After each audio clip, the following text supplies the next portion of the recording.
Hi guys, welcome back. So today I'm going to be sharing all that I did to get A stars in my A-levels. Coming from a state school, it really wasn't easy, especially when I was the only one who got all A stars in my year. Not a humble brag, but just to say that if I can do it, then I really think you guys can do it as well. Everything I did was very valuable to me. Hello.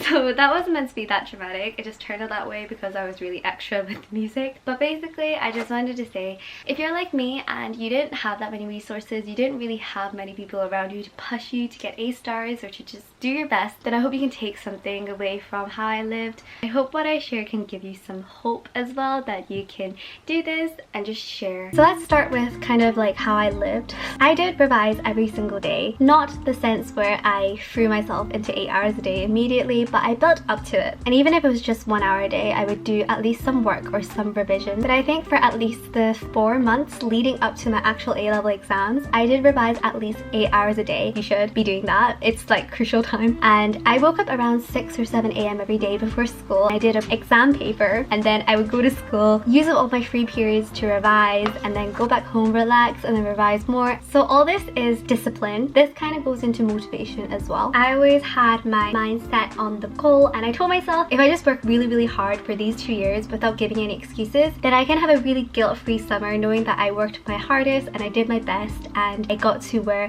I need to be, which right now I'm at Cambridge studying law, which yep. And I did have a great summer. The day right after my last exam, I went to Korea for a month. Do your best, chill in summer. You really need that urgency and that discipline to work hard for these 2 years. I work hard because I enjoy it, and even when I don't enjoy it, I tell myself this A-level period isn't gonna last forever. Your youth isn't gonna last forever.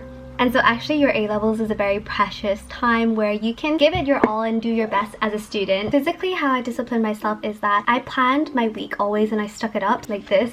And I didn't do very specific timings, like from 2 to 3 p.m. I'll do this, because I really think that kind of sets you up for failure, because if you don't finish your task from 2 to 3 p.m. then how are you going to do your 4 p.m. task? So what worked for me is just being brief about the things that I'm going to do, but obviously have a plan, but also being flexible with it. I would also always plan my next day the evening before so that I knew what I would do straight when I wake up, and I think that just helped me keep organized and disciplined and made sure that I was accountable. So I really think it's about setting a system so that you stay consistent instead of doing unrealistic goals that you can't achieve.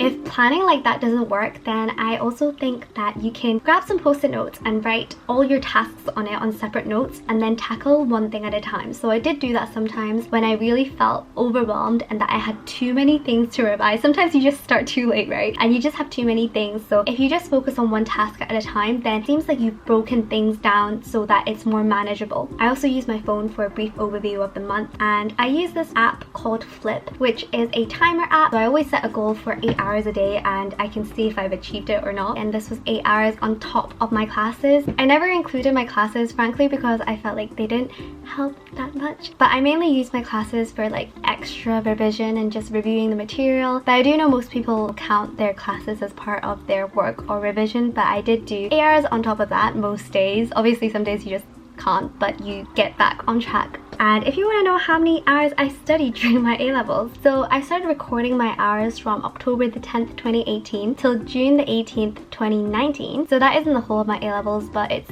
I personally think, the most crucial time when you should be really getting your head down and revising. So I did 1,422 hours roughly on top of my classes and small pieces of revision that I didn't record. Okay, so now I'm not promoting quantity over quality, but my mindset was if I can get both quality and quantity, why shouldn't I try to strive for both? I only ever recorded the time with Flip if I really felt like it was quality time that I spent revising that actually helped my revision. I did, of course, do other things. I went out with my friends, I still relaxed, I still watched things. I think I started getting really strict with myself around January of last year so that I could really focus and revise for my A-levels, and I promise you that you won't regret it and it's definitely worth it. I also just used like every small moment, so when you sleep you can, you know, think of them essay plans, or you can think of what is the cohesion tension theory. When you're on the bus you can whip out Quizlet and do a quick Quizlet. These are just like extra revisions on top of of your revision just to keep your brain thinking. Sometimes I would passively listen to YouTube videos like psychology planning exam videos, and I thought that was just a good way to passively get in information in your brain. But of course, when you're relaxing, then properly relax like I did. When I couldn't revise for chunks of time on end, but when I couldn't do that, I think the most effective is doing an action hour, which is 45 minutes of work and then a 15-minute break, and then repeat that. So I did that quite consistently during my A-level exam period because I felt like it was the best way to use my brain but to not wear it out. By that time, your brain is pretty much fried, so you need to give it time to rest, but you don't want to rest for too long, right? I think that's the perfect balance of working and relaxing for consistent studying. Another thing that I did was that I read the specification really thoroughly, multiple times, highlighted it and wrote my own things down. This is really useful because you need to know your spec. You need to know what you need to know, and you need to know what you don't need to know so that you don't waste time. Look at your topics as being a long checklist of things that you need to know, whether it's a very small thing in the specification or just a small equation or theme, idea. You still need to study into it and make sure you know it. Learning things for personal benefit is good, but you know, sometimes you just don't have that kind of time, you know, so be smart with your revision for A-levels and don't overlearn when you don't need to. The specification teaches you so many things, even some things that you might not find in the textbook, which has happened to me. In the math specification, I read it on the exam day, and there was something on the math spec that came out on the exam that I didn't really see in the textbook, or maybe I didn't notice it, but it's really useful, and I'll go into detail about that when I do my maths A-level video. Basically, just don't overlook what your exam board writes. Sometimes for biology, they might ask questions and the answer is literally in the specification, worded in the exact same way. Just read it, it's an easy read. I also use my practice papers really wisely. I know some people say you shouldn't use your practice papers until you know all of the content, but I definitely disagree. When you do one practice paper, that's not just it. You have to do that practice paper again until you get good marks in it. So don't fall into the trap of thinking that one practice paper, after you've done it, you know it and you can just throw it away. You need to keep on working on that same paper until you get good marks in it. This is not a waste of time, and I did this. I repeated past papers. Why? Because all the papers repeat themselves, and sometimes the same question or a similar question pops up in 2 different years, and the mark scheme is ever so slightly different. So if you can master knowing the mark schemes and the styles of questions, then you'll make sure that you never lose a mark. Actually, a really good way to revise is just cutting out the mark scheme and the question and then revising straight off the mark scheme. This is a very quick and easy way, and it gives a really good foundation for your knowledge. Obviously, you can't just rely on knowing the mark schemes and having that as your revision, but it gives you the basic building blocks of an answer, and then when you properly know the topic, you can just throw in anything else you know to make that answer correct. At least you know that you have all the keywords in it and that you're hitting all the mark scheme points, because the answers are very oddly specific, so you do need to know what the mark schemes and the examiners want of you. That's why A-levels are so hard, because even if you have the answer correct, it's not correct. At the same time, I understand the value of saving papers, and I did save 1 or 2 or 3 closer to my exam time so that I could do them, but by that time you should have done so many exam papers and repeated most of them that in the exam papers that you haven't seen before, you can quickly spot they repeated this question and I already know the mark scheme answer for this question. It's just that they worded it a little bit differently. You can also use your old spec papers. This is really good, but the thing about that is that you really need to know what topics you need to know for your new spec. Just for example, in biology, just remembering what is like here, like investigating diversity, that's a topic. Just knowing that and knowing what's not there, then you can filter questions out of the old spec and not do them. Another thing that I did is that I took my mocks so seriously. I always got at least an A in my mocks. Apart from that one tragic time 2 months before my A-level exams, I got a B in my maths exam. But then I changed up my revision, really pushed myself and got an A star. So if you want to know how I did that, then watch the maths video. Also, sometimes when I lose motivation, then I would go to a coffee shop or a library, just something to switch it up and treat it as a treat, you know? Coffee shop treat. I love coffee shop. Sounds kind of sad that that's my treat for studying, but I really think that I just enjoyed it as much as I could. Honestly, sometimes if you're not feeling it, then just take a break. That is also just as valuable, but I never let that become a weakness in my study that I need to relax in order to do better. Oh, sorry, not this. You do need to relax in order to do better, just don't let it become an excuse. I also really used my holidays and my half terms. I can't explain how important this is. Yes, go out with your friends, relax, enjoy the sun, have fun. I did that too, but I didn't do that for too long. Obviously, COVID willing, because your holidays and your half term is your golden time to get all your things done. During school time, you're just constantly learning and you have to absorb new information, so you're just like shoving things in your brain. But then you can finally slow down and see what you've actually learned and what doesn't make sense, fill in your gaps in the knowledge and actually revise the content. So what I actually did, which I recommend to every single person, is to learn the syllabus ahead of time. I know this is difficult, but I was kind of forced to because I loved my teachers. It's just that we really struggled in terms of teaching. So we were always very behind and it was difficult for us to learn content. So I self-taught myself pretty much everything in advance, especially during the summer of year 12. And your winter break in year 13, I went crazy.